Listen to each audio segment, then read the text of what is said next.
Hello guys, this is C S Vikram Sirohi and welcome to my YouTube channel. So first of all आज हम बात करेंगे regarding the compounding of offence under the FEMA. तो FEMA की में compounding किस तरह से की जाती है, क्या सेक्शन है, कितना टाइम के अंदर अंदर हमें कंपाउंडिंग एप्लीकेशन फाइल करनी होती है, एडजुडिकेशन अथॉरिटी कौन है, क्या प्रोसीजर रहेगा, we will discuss everything in this video. So first of all, the section 15 of the FEMA discuss about the compounding of offence under FEMA. जो सेक्शन 15 में हम क्या करेंगे, एप्लीकेशन यहाँ पे लेके आके चलेंगे कंपाउंडिंग ऑफ ऑफेंस की। हम एजुकेटिंग अथॉरिटी यहाँ पे कौन है, RBI, Reserve Bank of India, which will adjudicate the matter regarding the compounding of offence under the FEMA. So maximum time कितना होता है, हम 180 days from the date of the contravention, जो सेक्शन 13 में हम कॉन्ट्रावेंशन करते हैं ऑफ द फेमा, उसके 180 दिन के अंदर अंदर हम क्या करेंगे, एप्लीकेशन यहाँ पर लगा सकते हैं with respect to the compounding of offence under the FEMA. So हम थोड़ा पहले सेक्शन 13 की बात करेंगे। Section 30 talks about the discuss about the general penalties under the FEMA, कि अगर हम कोई भी कॉन्ट्रावेंशन फेमा के अंदर करते हैं तो उसकी जनरल पेनल्टी क्या रहेगी, सेक्शन 13 उसके बारे में बात करके यहाँ पर चलता है। तो बात करते हैं सबसे पहले सेक्शन 13 की। Section 13 it is discuss about the general penalty under the FEMA. कोई भी पर्सन अगर कॉन्ट्रावेंट करता है फेमा के प्रोविजन, उसके रूल्स, उसके रेगुलेशन, उसकी नोटिफिकेशन या उसकी डायरेक्शन कोई भी issued by the RBI or contravene any condition subject to which any authorization is given by the RBI, he shall be upon adjudication be liable to a penalty up to 3 times of the sum involved in the contravention where the amount is in number, or maximum rupees 2 lakh where the amount is in directly is not directly quantifiable, कि हम उसको quantifiable नहीं कर सकते। And where the contravention is continue one, अगर हमें पता है कि भाई हमें पता था कि ऑफेंस इतने रुपए का तो उसकी 3 टाइम्स, या फिर हमें नहीं पता कि कितने रुपए का यहाँ पे वो हुआ है, कॉन्ट्रावेंशन हुई है, तो उसका क्या करेंगे, 2 लाख तो मैक्सिमम हो गया यहाँ पर चलेगा। और अगर कंटिन्यू वन रहता है, अगर वो ऑफेंस कंटिन्यू रहता है तो उसमें क्या रहेगा, 5,000 पर डे के हिसाब से from the date of the contravention penalty लग के यहाँ पर चलेगी। तो हम बात करते हैं, यहाँ पे एक हायरार्की होती है आरबीआई में, क्या है, हायरार्की होती है कि अगर आपका इतने तक का ऑफेंस हुआ है तो आपका मैटर ये पर्सन यहाँ पर क्या करेगा, हेड करके यहाँ पर चलेगा, उसकी कंपाउंडिंग इस बंदे के पास होकर यहाँ पर चलेगी। तो पढ़ते हैं, power to contribute to the power to compound to whom. अगर आपका कॉन्ट्रावेंशन 10 लाख तक की है तो उसमें एजुकेटिंग पर्सन जो होगा असिस्टेंट जनरल मैनेजर यहाँ पे होगा। उसके बाद अगर 10 से 40 लाख की है तो डेप्यूटी जनरल मैनेजर, 40 से 1 करोड़ की है तो जनरल मैनेजर ऑफ आरबीआई, अगर उससे ज्यादा किया है, 1 करोड़ से ज्यादा किया है तो chief general manager of RBI यहाँ पे होकर चलेगा। तो कुछ ये तो बात हो गई कि आप क्या depends upon the your value of the contravention, कि भाई कितना कॉन्ट्रावेंशन का सम इसमें इन्वॉल्व था, डिपेंड्स अपॉन दैट आपके जो एजुकेटिंग पर्सन होंगे वो एक डिसाइड किया गया, हायरार्की बनाई गई है कि भाई अगर इतना सम होगा तो ये पर्सन, अगर इतने से इतना होगा तो ये पर्सन, अगर इससे ज़्यादा होगा तो ये पर्सन, एक डिपेंड्स अपॉन द हायरार्की। सो उसके बाद बात करते हैं, कुछ ऐसे ऑफेंसेस हैं जो रीजनल ऑफिसेज जो डेलीगेट किए गए हैं रीजनल ऑफिसेज में। Offence in case of which power has been delegated to the regional offices, किन किन केसेस में हम बात करेंगे कि अगर इन केसेस में डिले आपका होता है, अगर इन केसेस में आप कॉन्ट्रावेंशन करते हैं तो आपके जो डेलीगेट कर दी जाएगी रीजनल ऑफिसेज को power to compound the matter in respect to that. So सबसे पहले हम बात करेंगे first of all delay in the FCIR, या delay in the filing FCGPR report, delay in FLA, या delay in issue of security, या फिर refund करने में एप्लीकेशन मनी बियॉन्ड 60 डे, या कॉन्ट्रावेंशन करते हैं आप कोई भी प्रिंसिपल गाइडलाइंस ऑफ आरबीआई, या issue of share without approval of RBI जिसमें आरबीआई की अप्रूवल लेनी थी, या कोई भी ऐसी ट्रांजैक्शन आप फेमा में करते हो जो approval central without any approval of the RBI आपने किया है, तो उसमें भी रीजनल ऑफिसेज के पास पावर है to compound regarding that matter. तो हम इन ऑफेंसेस की बात कर रहे हैं जिसमें रीजनल ऑफिसेज के पास पावर डेलीगेट है कि वो कंपाउंड यहाँ पर कर सकते हैं। उसके बाद बातें हैं कि एप्लीकेशन फॉर कंपाउंडिंग, एप्लीकेशन जो है वो आरबीआई को एप्लीकेशन जाती है और 5,000 रुपये का यहाँ पर एप्लीकेशन के साथ डीडी बन के जाएगा। अनेक्शर क्या क्या होंगे एप्लीकेशन के, अनेक्शर टू द एप्लीकेशन में द एप्लीकेंट में also furnish the details in respect to the FDI, ECB, ODI, copy of MOA, copy of latest audited financial statement and undertaking that are not subject to any litigation और in inquiry, कि भाई क्या है कि आप किसी दूसरी authority या किसी उसमें लिटिगेशन में नहीं है, कोई इंक्वायरी पूरी अंडरटेकिंग देके यहाँ पर चलेगा, कोई इंक्वायरी आपके ऊपर नहीं है, आप कंपाउंड करवा सकते हैं।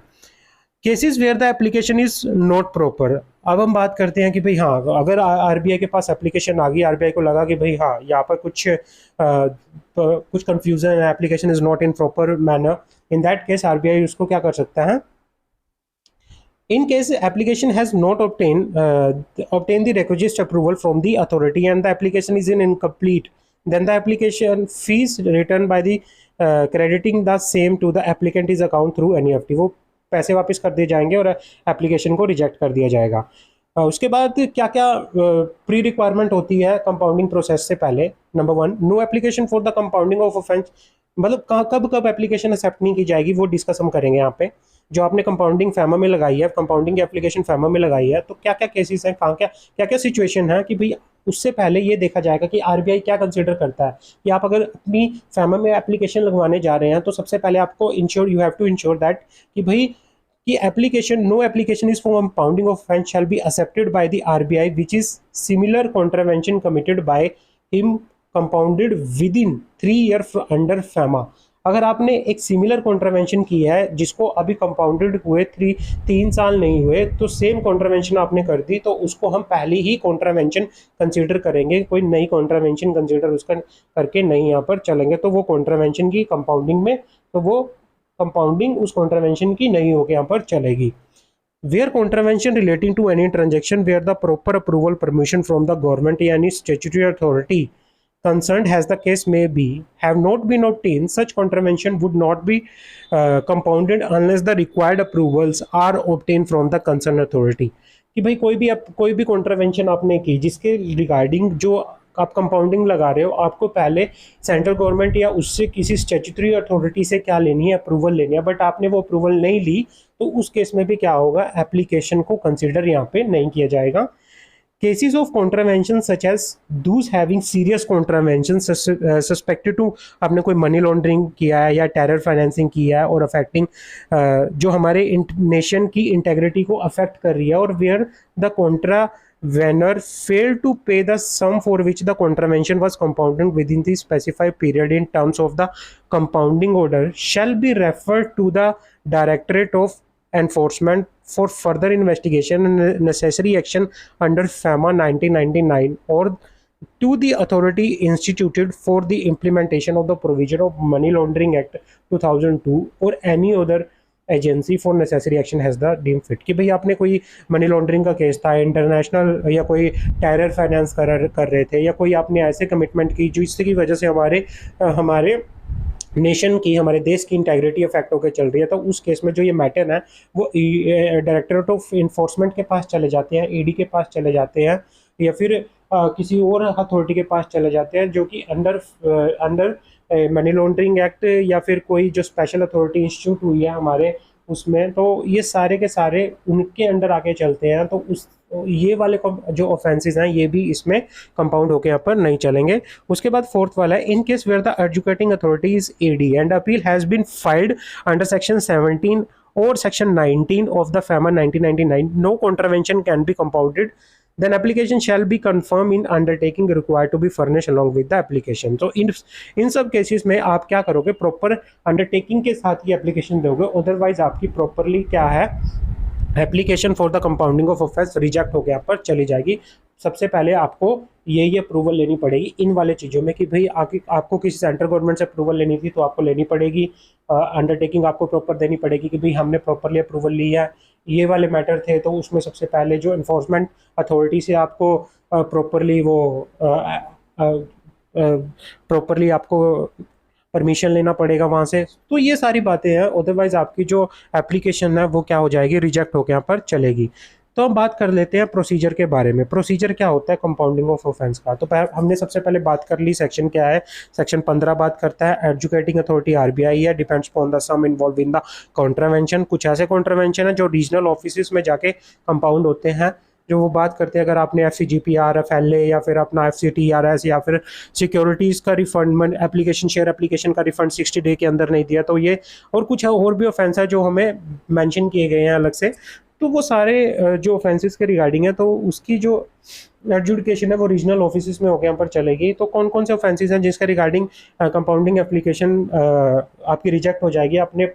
प्री रिक्विजिस्ट अप्रूवल यहाँ पे नहीं ली तो वो ऑफेंसेस हैं। अगर आप कोई सेंट्रल गवर्नमेंट की अप्रूवल आपको लेनी थी, दूसरा अगर आपको किसी एनफोर्समेंट एजेंसी से अप्रूवल लेनी थी, या अगर आप ईडी का मैटर है तो वहाँ से आपको अप्रूवल लेनी थी, अपनी अंडरटेकिंग प्रॉपरली नहीं दी, तो इन दैट केस आपका जो क्या है एप्लीकेशन जो है वो रिजेक्ट हो यहाँ पे हो जाएगी। उसके बाद बात कर लेते हैं प्रोसीजर की। प्रोसीजर क्या है? On receipt of the application, जैसे हमने एप्लीकेशन लगाई with the demand draft, properly application fees हमने पे कर दी, तो हमारे पास आरबीआई के पास वो क्या है, एप्लीकेशन चली गई। आरबीआई उसको प्रॉपरली रिव्यू करेगा along with the document. The compounding authority may call for any further information, explanation, clarification is not provided, the application can be liable to be rejected. The following factor, which are only indicative, may be taken into consideration for the purpose of passing compounding order and adjudicating authority the quantum of sum on payment of which contravention shall be compounded। वो properly terms होती हैं, factors होते हैं, जिसके basis पे पूरा consider किया जाता है कि कितना क्या ऑर्डर पास करना है, कितना सम उसमें एडजुकेट होना है, क्या पेमेंट रहनी है, ये सारा उस पर किया जाता है। आपने की तो क्या क्या फैक्टर है? Number 1, amount of gain of unfair advantage made as a result of contravention. आपने कॉन्ट्रावेंशन की और उससे कितना आपको फायदा हुआ, वो सारे के सारे सम के बेस पे ऑर्डर पास होगा। या फिर amount of loss caused to any person as a result of contravention, किसी बंदे को आपने कॉन्ट्रावेंशन की, किसी दूसरे बंदे को उसको लॉस हुआ, वो कितना लॉस हुआ उसके डिपेंड करके आपकी कंपाउंडिंग हो गई, कंपाउंडिंग ऑर्डर पास होगा। Economic benefit arising to the contravener from the delay compliance और कंप्लायंस अवॉइडेड, कि भाई आपने डिले कंप्लायंसेस किया और उससे आपको कितने इकोनॉमिक बेनिफिट हुए। और अलग बात करते हैं the repetitive nature of contravention, the track record और history of non compliance of the contravener, उसके बेस पे भी क्या होगा, कंपाउंडिंग ऑर्डर यहाँ पे पास किया जाएगा। तो कुछ फैक्टर्स हैं जो यहाँ पे कुछ पैरामीटर आरबीआई ने डिसाइड किए गए हैं।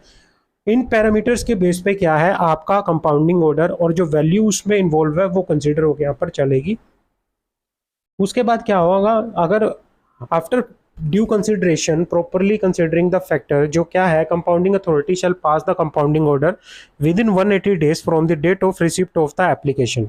तो ये था 180 दिनों के अंदर अंदर from the date of the receipt of the application, जो कंपाउंडिंग अथॉरिटी है वो क्या करेगी, कंपाउंडिंग ऑर्डर पास करके यहाँ पर चलेगी। Payment of the compounding fees, the sum for which the contravention is compounding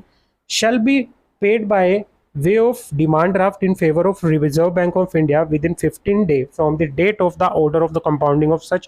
contravention। तो ये होगा सारे का सारा कि भाई 15 दिन from the date of the order कि जितना भी जो कंपाउंडिंग फीस है वो आपको पे करनी है। ऑन रियलाइजेशन ऑफ द सम, जैसे ही आप कंपाउंडिंग की फीस पे कर दोगे उसके बाद जो होगा जो आरबीआई होगा वो सर्टिफाई इशू कर देगा regard to the specify condition if any in the order. तो वो अपना ऑर्डर पास करके यहाँ पे सर्टिफिकेट पास करके यहाँ पर चलेगा। तो ये सारा प्रोविजन था कंपाउंडिंग के रिगार्डिंग कि किस तरह से कंपाउंडिंग होती है फैमा के अंदर, कौन कौन सी अथॉरिटी होती हैं, किन किन सिचुएशन में एप्लीकेशन को रिजेक्ट किया जा सकता है, आरबीआई का क्या प्रोसीजर रहता है, आरबीआई किस बेसिस पे अपना कंपाउंडिंग ऑर्डर पास करती है और कितने दिनों के अंदर अंदर आरबीआई ऑर्डर पास कर देगी, हमें कितने दिनों के अंदर अंदर कंपाउंडिंग फीस फाइल करनी है, और उसके बाद आरबीआई जो है अपना ऑर्डर पास करके सर्टिफिकेट दे देगी कंपाउंडिंग के रिगार्डिंग कि भाई आपकी compounding has been done with it. तो ये सारा था कंपाउंडिंग के related under the FEMA. Hope so आपको ये वीडियो काफ़ी अच्छी लगी होगी। अगर अच्छी लगी है तो please subscribe my YouTube channel and like the same. Thank you so much. Good bye.